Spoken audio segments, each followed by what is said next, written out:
ಇಲ್ಲ ಸರ್ಕಾರದ ಅನುದಾನ ಬೇಕಾಗಿಲ್ಲ. ಅಲ್ಲ, ಆಗೊಂದು ಮಾತು ಬಂತು ನೋಡಿ, ಏನಾಗುತ್ತೆ, ಅಪಾರ್ಥ ಮಾಡ್ಕೊಂಡವರು ಪ್ರಶ್ನೆ ಕೇಳೋದು ತಪ್ಪಿಲ್ವಲ್ಲ. ನಾವು ಒಂದು ಪರ್ಮಿಷನ್ಗೋಸ್ಕರ ಸರ್ಕಾರ ಹತ್ರ ಹೋದ್ವಿ.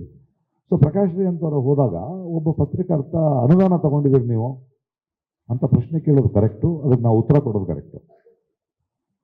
ಸೊ ಅವ್ರು ಪ್ರಶ್ನೆ ಕೇಳಿದ್ರು ನಾನು ತಪ್ಪು ಅಂತ ಹೇಳೋದೇ ಇಲ್ಲ. ಅದರಿಂದ ಕ್ಲಾರಿಟಿ ಸಿಗುತ್ತೆ, ನಮಗೂ ಕ್ಲಾರಿಟಿ ಸಿಗುತ್ತೆ. ಆಮೇಲೆ ಸರ್ಕಾರದವ್ರು ಪಾಪ ಅವ್ರಿಗೆ ಗೊತ್ತಿರಲಿಲ್ಲ, ಅವ್ರಿಗೆಲ್ಲ ನೀವು ಒಂದು 40,000 ರೂಪಾಯಿ ತಗೊಳ್ಳಿ ಇಷ್ಟು ಮಾಡ್ತಿದ್ರಲ್ಲ ಅಂದರು.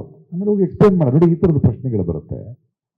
ನೀವು ಕೂಡ ನಾನು ಇನ್ವೆಸ್ಟ್ ಮಾಡ್ತಿರೋ 2-2.5 ಕೋಟಿ ದುಡ್ಡಿಗೆ ನೀವು ಕೂಡ 40,000 ರೂಪಾಯಿ ಆನೆ ಒಟ್ಟಿಗೆ ಹಣಕಾಸಿನ ಮಧ್ಯೆ, ನನಗೆ ಅದೆಲ್ಲ ಬೇಕಾಗಿರೋದು, ನನಗೆ ಪರ್ಮಿಷನ್ ಬೇಕು.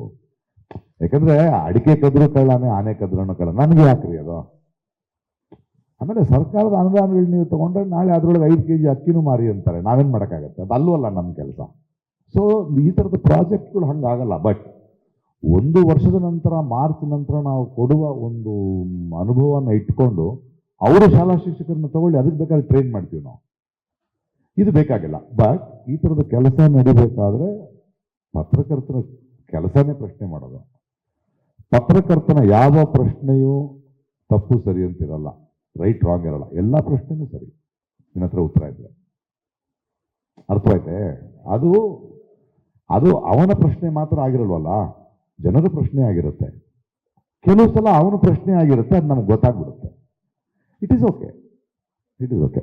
ಅದಕ್ಕೆ ನೋಡಿ, ಇನ್ನೊಂದು ಈ ಥರದೊಂದು ಕೆಲಸ ಮಾಡಿದಾಗ ಅತೃಪ್ತರು, ಅಸೂಯೆ ಪಡೋರು ಇರ್ತಾರೆ, ಅವರು ಅದನ್ನು ಹರಡಿಸೋರು ಇರ್ತಾರೆ. ಎಲ್ಲ ನಡೆಯೋದೇ.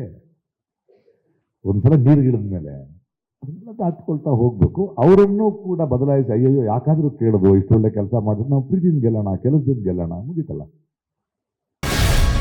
ಗ್ಯಾರಂಟಿ ನ್ಯೂಸ್, ಸುದ್ದಿ ಖಚಿತ, ನ್ಯಾಯ ನಿಶ್ಚಿತ.